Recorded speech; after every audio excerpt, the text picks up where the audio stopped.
I'm Stephanie, 34, and I built my life from scratch after our parents died. As a financial advisor, I worked hard to create stability for myself and my younger brother Noah. For years, I've paid every penny of his college tuition, proud to see him succeed. Last month, at a glamorous party with his girlfriend's wealthy family, he looked me in the eyes and said, "She's just someone who helped out sometimes. We're not really family." Before I dive into this story, let me know where you're watching from in the comments.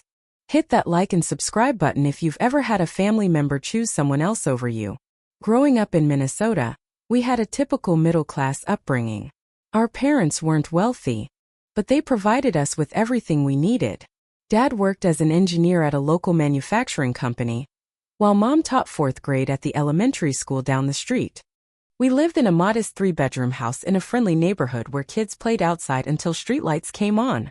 Noah was always the creative one, constantly building structures with Legos or sketching building designs in his notebooks. Our lives changed forever on a snowy January night when I was 23 and Noah was just 15. Mom and Dad were driving home from their anniversary dinner when their car hit a patch of black ice. The police said they died instantly. I still remember the knock on my apartment door, the solemn faces of the officers, and the way my entire world collapsed in seconds. I was barely an adult myself, finishing up my associate's degree and working part-time at a bank. Suddenly, I became Noah's legal guardian. The life insurance money covered the funeral expenses and provided some financial cushion, but I knew it wouldn't last forever. I had to make immediate choices that would alter both our lives. "You should finish school," my Aunt Janet suggested. "Noah could come live with us in Florida." But I couldn't bear the thought of separating our already broken family. Noah had just started high school and was struggling with grief.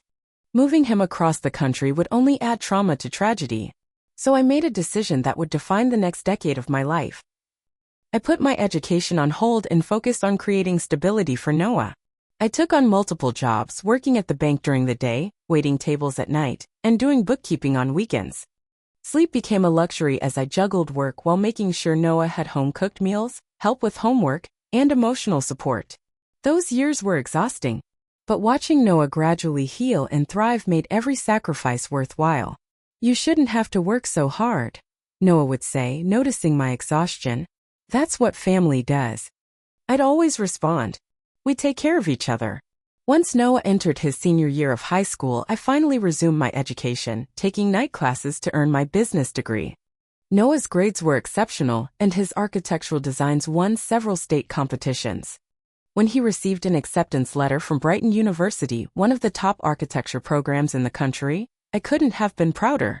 The tuition was steep, nearly $45,000 per year, but I was determined to make it happen. By then I had secured a position at Meridian Financial Partners and was slowly climbing the corporate ladder. I lived frugally, drove an old car, and rarely took vacations. Every extra dollar went into Noah's education fund. "I can take out loans," Noah insisted when he saw the tuition bill. "You've done enough." "Absolutely not," I told him firmly. "You'll graduate debt-free. That's my gift to you." For 3 years our system worked beautifully. Noah excelled in his classes while I continued advancing at work, eventually becoming a senior financial advisor with my own client portfolio. We maintained our close relationship with weekly Sunday dinners where he'd show me his latest designs and I'd share workplace stories. I helped him practice for presentations and interviews, while he helped me understand social media and current trends. Despite our age gap, we were not just siblings but genuine friends. Then Noah met Miranda Hamilton during his junior year. She was a business major from an extremely wealthy family. Her parents, Richard and Eleanor Hamilton, were real estate developers who owned properties throughout the Northeast. At first, Miranda seemed sweet and unpretentious. She genuinely appeared to care for Noah, and I was happy he'd found someone special. "You'll love her, Steph," Noah gushed during one of our dinners. "She's smart and creative. She even appreciates my weird architectural jokes." The first time Miranda came to our Sunday dinner, she brought homemade cookies and asked thoughtful questions about my work. She seemed impressed by the relationship Noah and I maintained. "It's so amazing how close you two are," she commented. "Most siblings I know barely talk." But as weeks passed, subtle changes emerged in Noah's behavior. He began canceling our dinners, always with reasonable excuses: study groups, project deadlines, campus events. When we did meet, he seemed distracted, constantly checking his phone or steering conversations toward Miranda and her family. "Did you know Miranda's family has a summer house in Martha's Vineyard?" he'd mention randomly. Or "Richard plays golf with the governor regularly." More concerning were his occasional comments about my lifestyle. "Don't you think it's time to upgrade your furniture?" he asked once, looking around my comfortable but modest apartment. "This stuff looks like it came from a college dorm." "Maybe because some of it did," I laughed. "It's perfectly functional. Besides, I have other financial priorities." His priorities, however, were clearly shifting. New designer clothes appeared in his wardrobe. He began dropping names of expensive restaurants and exclusive clubs. Sometimes he'd make comments that stung more than he realized. "Miranda's family has a certain lifestyle," he explained when I questioned these changes. "I just want to fit in." I didn't recognize it then. But these were the first warning signs of the storm that was about to hit our relationship, a transformation that would force me to question everything I thought I knew about the brother I had raised. Indeed, the sacrifices I had made for him. After Noah and Miranda had been dating for about 6 months, I received an invitation that made my stomach twist with anxiety. Dinner at the Hamilton residence. Noah called to deliver the news, his voice unnaturally formal. "Miranda's parents want to meet you," he explained. "They're hosting dinner at their home this Saturday. It's important that you make a good impression." The way he emphasized good impression made me feel like I was being assessed rather than welcomed. Still, I wanted to support Noah and meet the family that had become such a significant part of his life. "Of course I'll come," I assured him. "Should I bring anything?" "Just yourself," Noah replied quickly. "And maybe wear something nice." The hesitation before nice wasn't lost on me.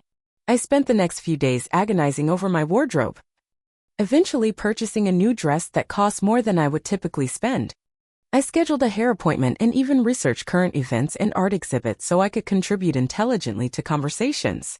The Hamilton home wasn't just a house, it was an estate. Located in Westbrook Hills, the most exclusive neighborhood in the area, the property featured a gated entrance with a long, winding driveway lined with perfectly manicured trees. The house itself was a massive colonial-style mansion with imposing columns and expansive windows. As I parked my 10-year-old sedan among the luxury vehicles in the circular driveway, I felt the first twinge of inadequacy. Noah was waiting at the door, dressed in khaki pants and a blazer I'd never seen before. He gave me a quick, stiff hug and immediately began coaching me. "Remember, Richard is interested in golf and politics. Eleanor appreciates art. Try not to mention anything too ordinary."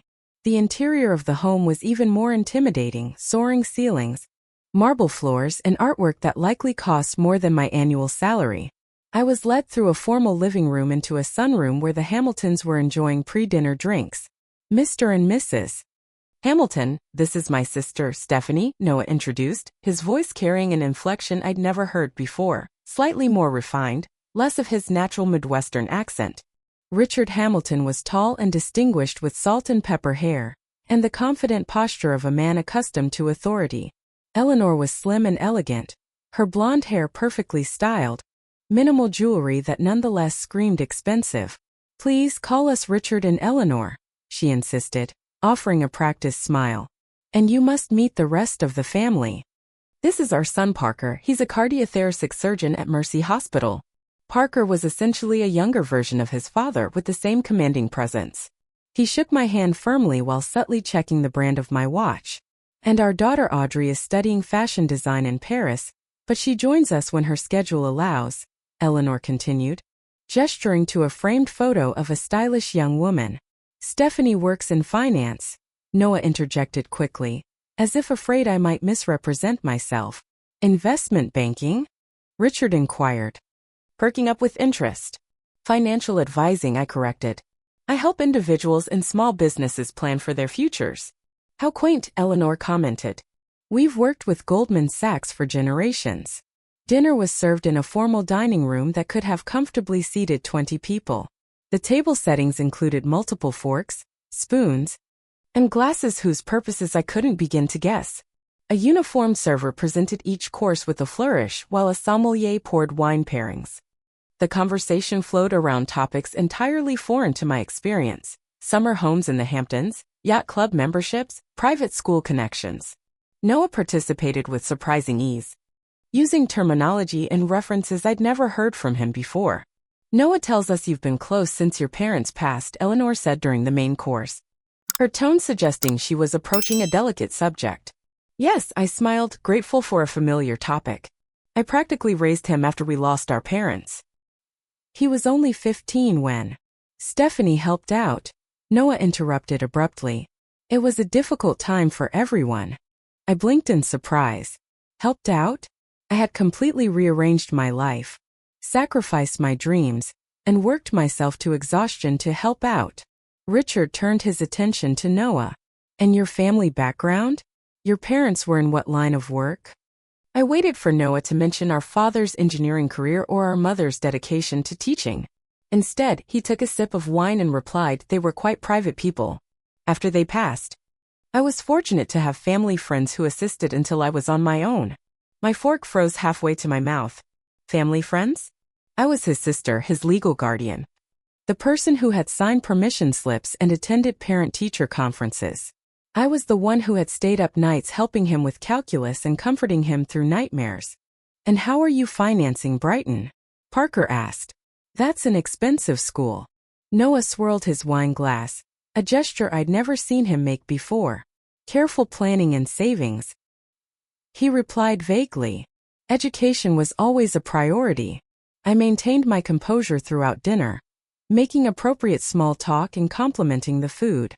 Inside, however, I was reeling from Noah's casual erasure of our relationship and my sacrifices. The drive home was tense. Once we were alone in my car, I confronted him. "What was that about, Noah? Family friends? Helped out? You made it sound like I was some distant acquaintance who occasionally checked in on you." Noah stared out the window, his profile illuminated by passing streetlights. "You don't understand how important the Hamiltons' approval is. Miranda's father could set me up with connections after graduation. Those people move in circles we've never had access to." "Those people," I echoed. "And what about honesty? What about appreciating the people who actually supported you?" "It's just easier this way," he sighed. "The whole tragic orphan story with the struggling sister guardian is complicated. The Hamiltons value success, legacy, connections. They wouldn't understand our background." "So you're ashamed of me," I said flatly. "Of us." "I'm not ashamed," he protested weakly. "I'm just adapting to their world. It's like speaking a different language." I wanted to believe this was a one-time lapse in judgment, a momentary weakness driven by his desire to impress Miranda's family. Everyone makes mistakes, especially when trying to fit into new social circles. I told myself he would come to his senses once the initial impression phase passed. "Just don't forget who you really are," I said as I dropped him off at his apartment. "And who really cares about you?" He nodded without meeting my eyes. "It won't happen again." But even as he said it, something in his tone told me this was just the beginning of a painful transformation. In the weeks following that dinner, Noah became increasingly distant. Our Sunday dinners were now canceled more often than they occurred. When we did speak, the conversations were brief and superficial. I tried to convince myself it was just the natural progression of him growing up and building his own life, but the nagging feeling that something more troubling was happening wouldn't subside.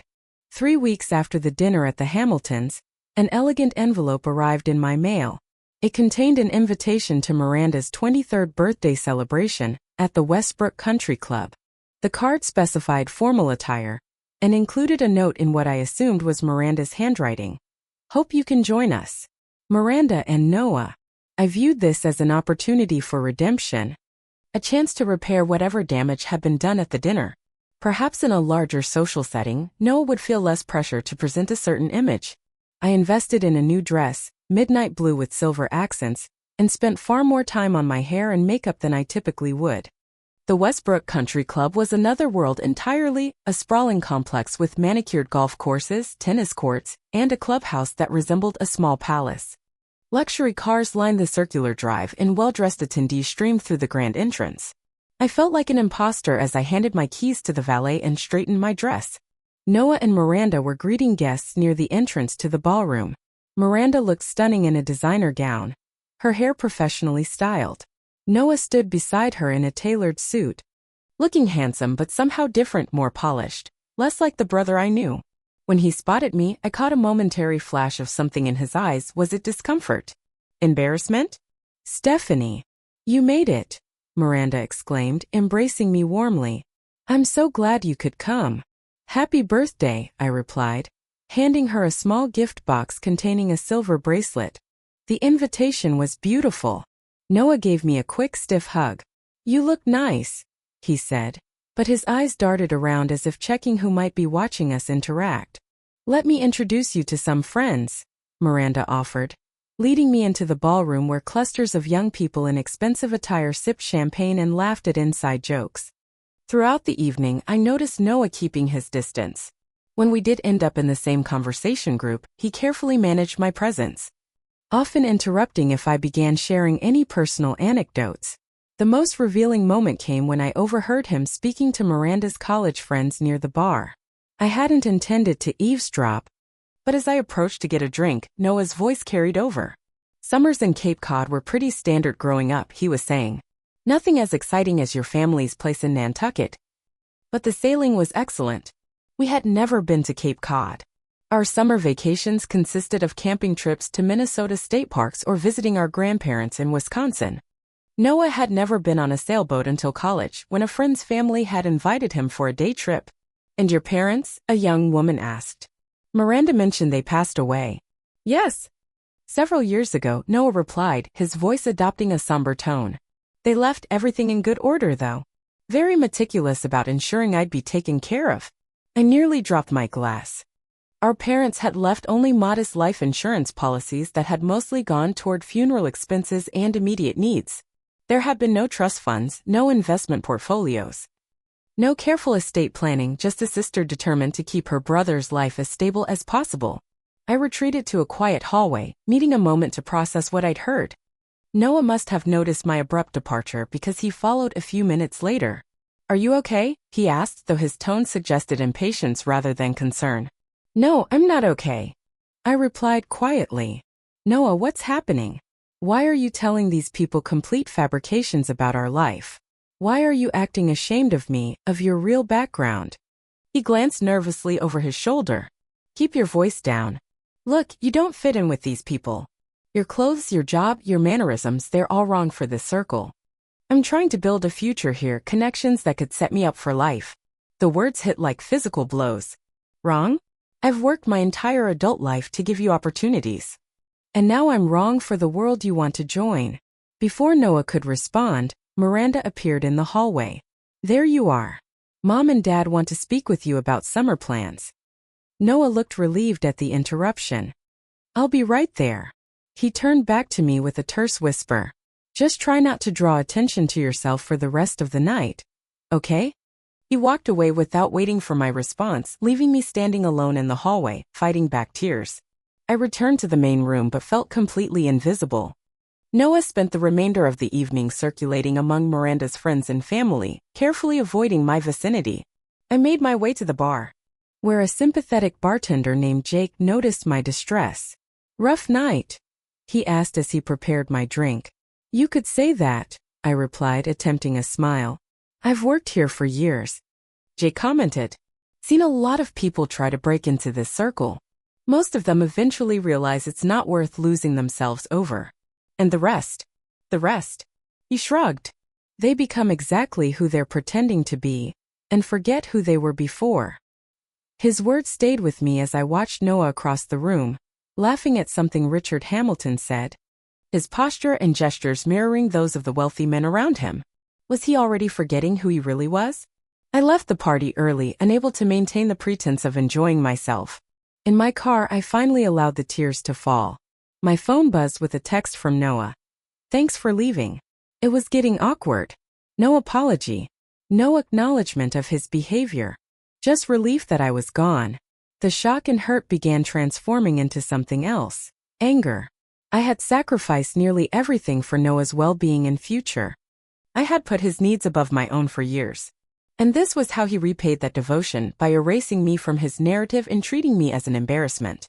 Our weekly Sunday dinner was canceled the following weekend. Noah claimed he had a major project deadline and needed to work through the weekend.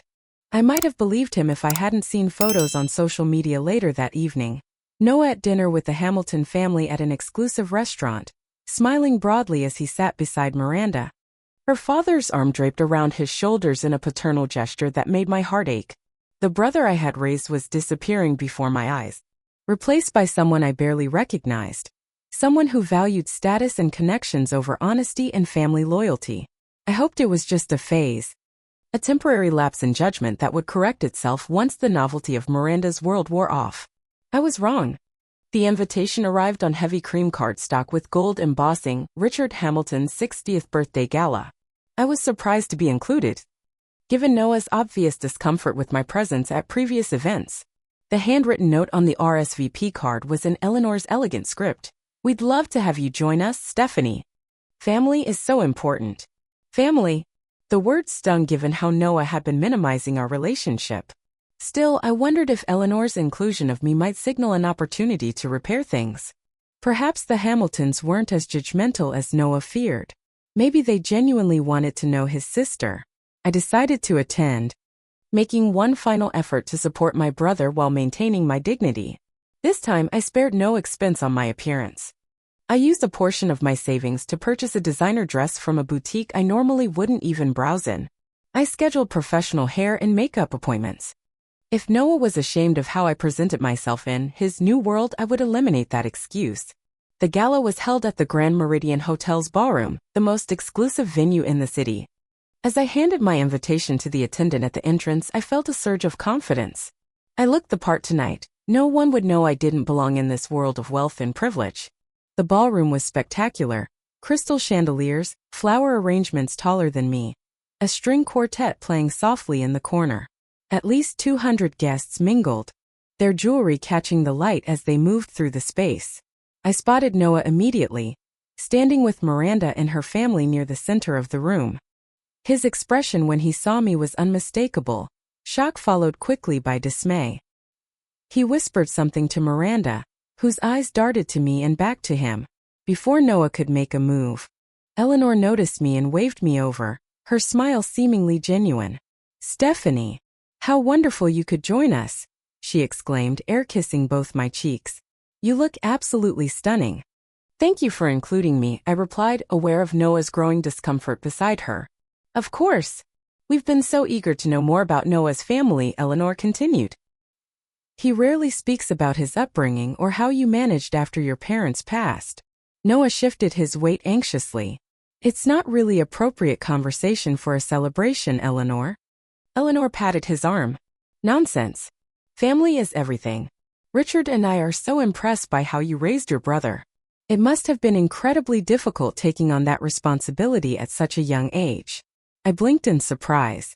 This didn't align with how Noah had presented our situation at the dinner. It had its challenges, I acknowledged carefully, but Noah made it worthwhile. He was always a good student and a kind person. Noah laughed nervously. "Stephanie exaggerates. She helped out sometimes, but I was pretty independent." Richard joined our circle, champagne glass in hand. "There she is. Noah's supportive sister. I understand you're the one who's been managing his trust fund all these years. Smart move keeping him focused on education rather than finances." "Trust fund?"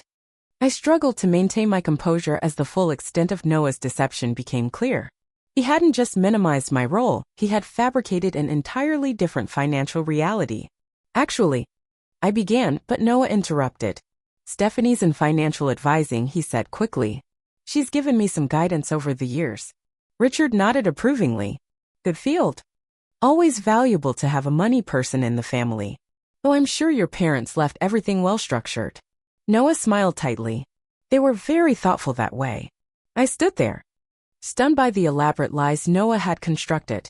He had apparently told the Hamiltons that our parents had left him wealthy, that he was attending college on an inheritance rather than his sister's sacrifices, that he came from the same privileged background as Miranda. The conversation continued around me as I tried to process this betrayal. How long had Noah been spinning these fabrications?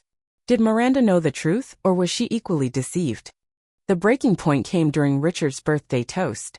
He raised his glass and asked all family members to gather around him, the Hamiltons, their extended relatives, and significant others. Family isn't just who shares your name, Richard announced.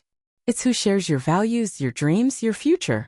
Noah moved to stand with the Hamilton family, positioning himself beside Miranda and as far from me as possible. The symbolism wasn't lost on anyone. He was choosing his place with them, not with me. Richard continued his speech, gesturing toward Noah. Some people become family through marriage, some through shared experiences. Noah here has become like a son to us these past months. The crowd murmured appreciatively. Richard then looked directly at me. And I understand you had a guardian who helped after your parents passed. Are they here tonight? Before I could respond, Noah pointed to an older couple across the room, friends of the Hamiltons I had been introduced to earlier. The Blakes were family friends who helped out, he said loudly enough for everyone to hear. Then, looking directly at me with cold eyes, he added, Stephanie's just someone who helps sometimes. We're not really family in the traditional sense. The room seemed to spin around me. Every sacrifice, every late night, every skipped vacation and postponed dream, all dismissed in a single sentence. Not really family. The words echoed in my head as conversations resumed around me. I excused myself, making my way to the ladies' room where I could process this public rejection in private. Looking at my reflection, the expensive dress, the professional makeup, I realized no external transformation could fix what had just been broken. As I dabbed at my eyes, careful not to ruin my makeup, the door opened and Miranda's sister Audrey entered. I recognized her from photos, though we hadn't been formally introduced. You're Noah's sister, she said, not a question but a statement. I nodded, not trusting my voice. I thought so. She leaned against the counter. I've only been home from Paris for a few days, but something seemed off about Noah's stories. Too polished. Too convenient. He's reinvented himself, I managed to say. People do that around my family, Audrey shrugged. Something about money makes people think they need to be someone else to deserve it. And your sister? Does she know the truth? Audrey's expression softened. Miranda likes to believe the best in people. If Noah's been lying, she probably hasn't questioned it too deeply. I should go, I said, gathering my composure. This isn't my place. For what it's worth, Audrey offered as I reached the door, I think it takes more character to build something from nothing than to pretend you've always had everything. I returned to the ballroom with renewed composure, determined to maintain my dignity for the remainder of the evening. I watched from a distance as Noah charmed the Hamiltons' friends, telling stories of a privileged upbringing that never existed, educational opportunities that I had sacrificed to provide, financial security that came from my hard work, rather than parental planning. The final blow came near the end of the evening when Richard tapped a spoon against his glass for attention. While we're celebrating milestones, he announced, I'd like to share some exciting news. Our company is expanding its architectural division, and we've decided to offer Noah an internship position that will transition to full-time after graduation. We recognize exceptional talent when we see it, and we're thrilled to welcome him into the Hamilton Company's family. The room erupted in applause. Noah beamed triumphantly, shaking Richard's hand and embracing Miranda. In that moment of celebration, he didn't even glance in my direction. I was invisible, an inconvenient reminder of a past he was desperately trying to erase. I slipped out during the commotion, no longer able to maintain the pretense. As I drove home, my hurt crystallized into resolve. Noah had made his choice clearly and publicly. He had rejected our relationship, denied my sacrifices, and chosen a fabricated identity over authentic family bonds. If I wasn't his sister anymore, I wouldn't be responsible for him anymore either. The tuition payment for his final year was due in 2 weeks, $45,000 that I had been saving meticulously all year. Money that could have been my down payment on a house, my own professional development, my delayed dreams. As I pulled into my apartment complex, I made my decision. Noah wanted to pretend he came from wealth and privilege. Let him figure out how to maintain that illusion without my financial support. It was time for him to experience the reality behind his lies. Monday morning after the gala, I arrived at my office earlier than usual. My mind was clear, my resolve strengthened after a weekend of reflection. I had spent years putting Noah's needs before my own, operating from a place of love and responsibility. But love without boundaries becomes enabling, and responsibility without reciprocity becomes exploitation. My first call was to Brighton University's financial office. I'm inquiring about the tuition payment schedule for Noah Miller. I explained to the administrator. Yes, the fall semester payment of $22,500 is due in 2 weeks, she confirmed. The spring semester payment will be due in December.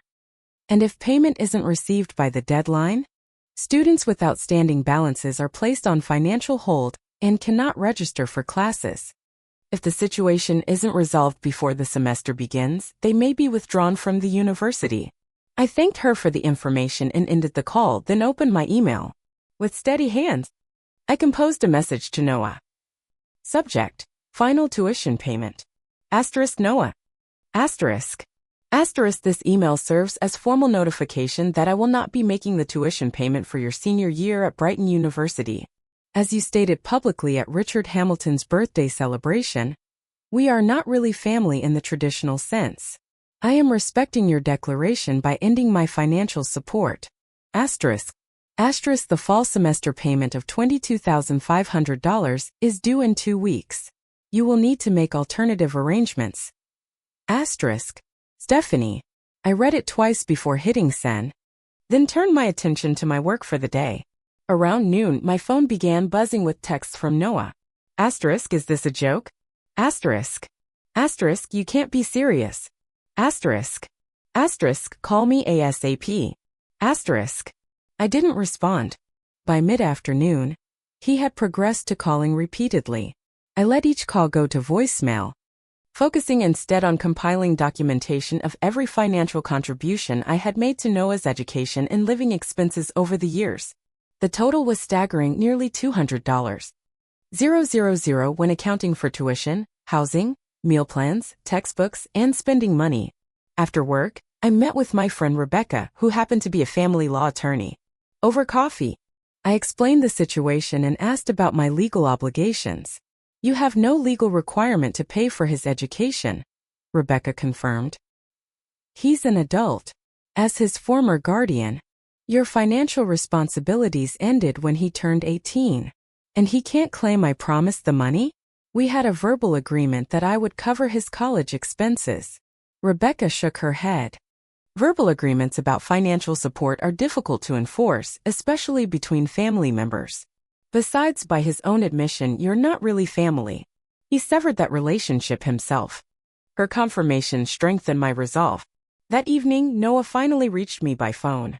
What the hell, Stephanie? He demanded, his voice shaking with anger. Is this some kind of power play because you're jealous of Miranda's family? It's not a power play, I replied calmly. It's a consequence. You've made it clear that you don't consider me family anymore. You've lied about your background, denied my role in your life, and publicly rejected our relationship. I'm simply honoring your choice.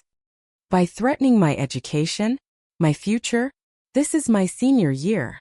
I'm not threatening anything. I'm informing you of my decision not to pay for the education of someone who doesn't consider me family. Noah's voice shifted from anger to panic. You know I can't afford the tuition on my own. What am I supposed to tell Miranda? Her parents? You could try telling the truth for once, I suggested. All of it. They wouldn't understand. They'd think I was some kind of fraud. Aren't you? You've created an entirely fictional background, Noah. You've pretended to have wealth and privilege you never had. You've denied the sacrifices made for you. That's not fraud. What is it? His breathing was heavy on the other end of the line.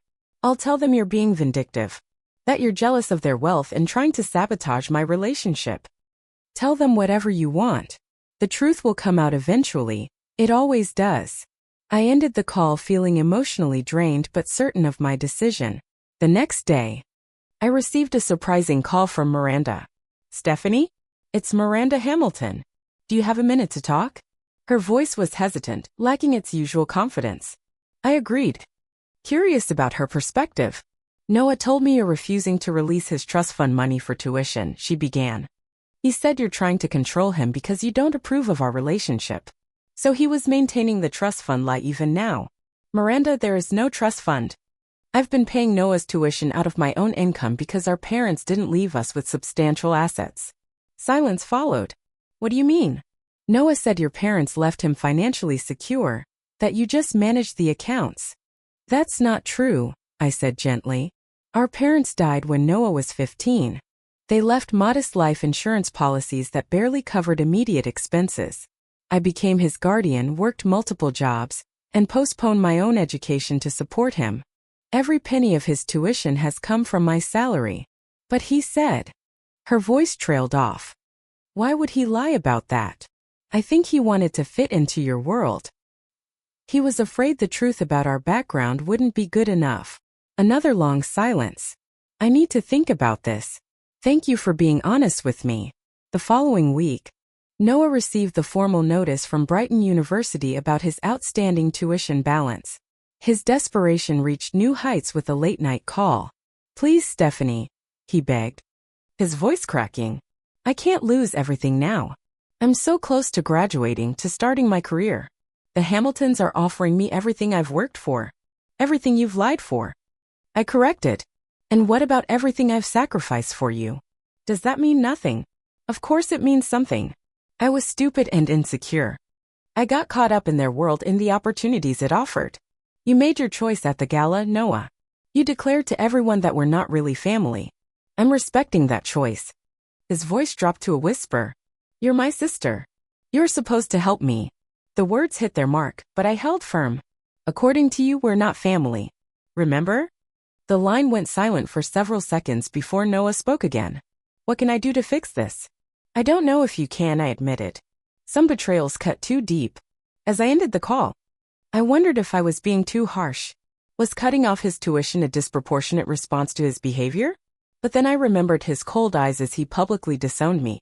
The calculated way he had erased years of sacrifice and love from our shared history. This wasn't about punishment, it was about boundaries and consequences. Concepts Noah had clearly never had to confront. 2 weeks passed and Noah faced the university's financial crisis he had never anticipated. With no way to pay the substantial tuition bill, he was placed on financial hold, unable to register for his senior year classes. According to the university policy, if the situation wasn't resolved before the semester began, he would be withdrawn entirely.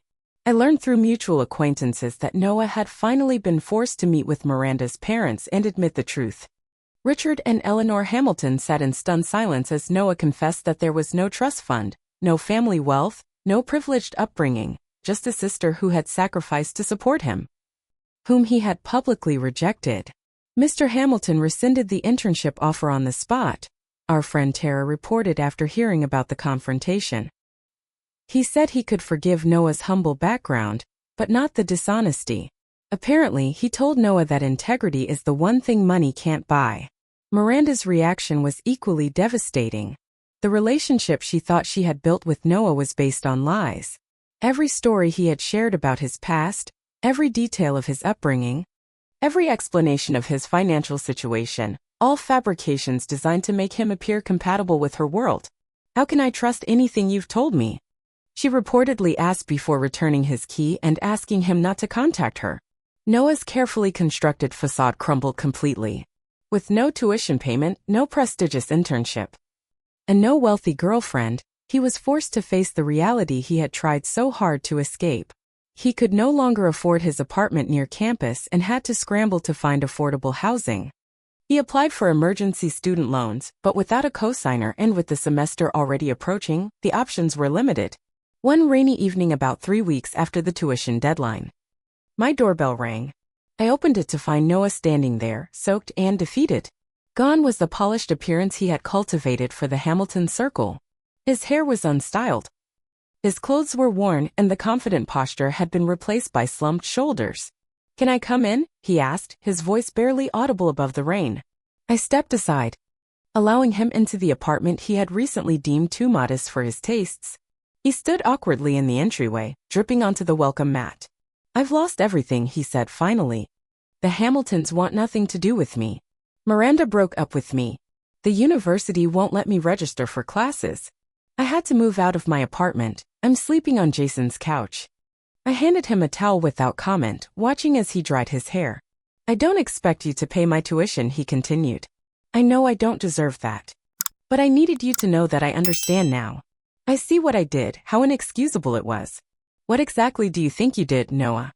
I asked, needing to hear him articulate the betrayal. I denied you, he said, his voice breaking. I erased everything you did for me. I was so desperate to belong in their world that I threw away the one person who always made sure I belonged somewhere. He looked up, tears mixing with raindrops on his face. I've never been more ashamed of anything in my life. I gestured for him to sit on the couch, the same furniture he had criticized months earlier. Why, Noah? I've been trying to understand what could make you deny our relationship so completely. He stared at his hands for a long moment. When I first met Miranda, I was just Noah from Minnesota, with a regular background and a sister who helped raise him. But then I met her family, saw their homes, their connections, their influence. For the first time, I felt completely inadequate. So you invented a new identity? He nodded. It started with small embellishments. Then the lies grew until I couldn't keep track of them all. The more the Hamiltons accepted this fictional version of me, the more I convinced myself that the real me wasn't good enough. And where did I fit into this fictional life you created? You didn't, he admitted quietly. Your existence contradicted everything I was pretending to be. Your sacrifices highlighted my ingratitude. Your honesty exposed my lies. It was easier to erase you than to reconcile the truth with the fiction. We talked for hours that night, Noah laying bare every lie he had told, every manipulation he had employed, every rationalization he had created. I listened without interrupting, finally understanding the full extent of his deception and the insecurity that drove it. The following week, I received an unexpected call from Audrey Hamilton. I thought you should know, she began without preamble. Noah came to our house yesterday and confessed everything to my parents. The complete truth, not just about his background but about how he treated you. I'm surprised your parents agreed to see him, I replied. Dad respects honesty, even when it's uncomfortable. Audrey explained. He said Noah showed more character in that conversation than in all their previous interactions combined. Does that mean the internship offer is back on the table? No. She laughed softly. Dad doesn't give second chances professionally. But he did tell Noah that genuine accomplishment means more than inherited advantage. After the call ended, I sat reflecting on the complicated path we had traveled. Noah had destroyed our relationship through his actions, yet I couldn't deny the small spark of pride I felt hearing that he had finally chosen honesty over convenience. The following day, I received a text from Noah. I understand now what I threw away. Not just the money. It was the first acknowledgement that the financial support, while significant, wasn't the most valuable thing I had offered him. Our relationship, the trust, the history, the unconditional support, was the true loss. As weeks passed, Noah began rebuilding his life from scratch. He took a job at a local coffee shop, working early morning shifts before heading to a construction company where he worked as an assistant in the afternoons. He moved into a tiny studio apartment that he could barely afford, but it gave him independence and dignity. I maintained my distance, still processing my own feelings about his betrayal. The anger had subsided, replaced by a complicated mixture of sadness and cautious hope. Noah had shown his true character under pressure, and it had been deeply disappointing. But people can change when confronted with the consequences of their actions. I had seen it happen with clients, friends, and now potentially with my brother. The question remained. Was I willing to risk being hurt again by reopening that door? And if I did, what would our relationship look like going forward? 3 months after Noah's financial crisis began, he had established a new routine. Working 2 jobs, he had managed to save enough for basic living expenses while researching options to complete his education.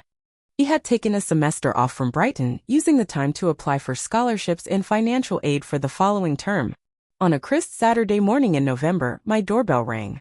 Noah stood there, not rain-soaked and desperate as before, but composed and carrying a small gift bag. I was wondering if we could talk, he said. I understand if you're not ready. I invited him in, noting the changes in his appearance. The designer clothes were gone, replaced by simple jeans and a sweater. His hands showed calluses from construction work, physical evidence of his new reality. I've been doing a lot of thinking, he began as we sat in my living room, about who I am, who I was trying to be, and what really matters. He handed me the gift bag.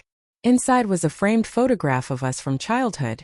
Noah, at about 10 years old, missing his front teeth, with his arms slung around my teenage shoulders. We were standing in front of our parents' modest home, both grinning widely. I found this when I was packing up my old things, he explained. It reminded me of who we really are and where we came from. Not fancy or sophisticated or wealthy, just happy and together. Alongside the photo was a handwritten letter.